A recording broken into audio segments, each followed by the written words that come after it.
Seekor induk kucing melahirkan 3 anak. Tetapi anak ketiganya tidak terlihat. Ternyata kondisinya sangat lemah saat lahir, sehingga pemiliknya segera memasukkannya ke dalam inkubator untuk menyelamatkan nyawanya. Saat diperiksa, anak kucing bernama Moyen tampak tak bergerak hingga pemilik mengira ia sudah mati. Tapi coba tekan like sekarang. Kalau beruntung muka kucing ini muncul di layar HP-mu. Kalau berhasil komen ya. Kalau tidak berarti keduluan makhluk ini.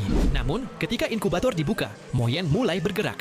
Dengan penuh kasih sayang, pemilik terus merawat dan memberinya susu secara rutin. Berkat perawatan itu, Moyen perlahan pulih dan tumbuh menjadi anak kucing yang semakin lucu.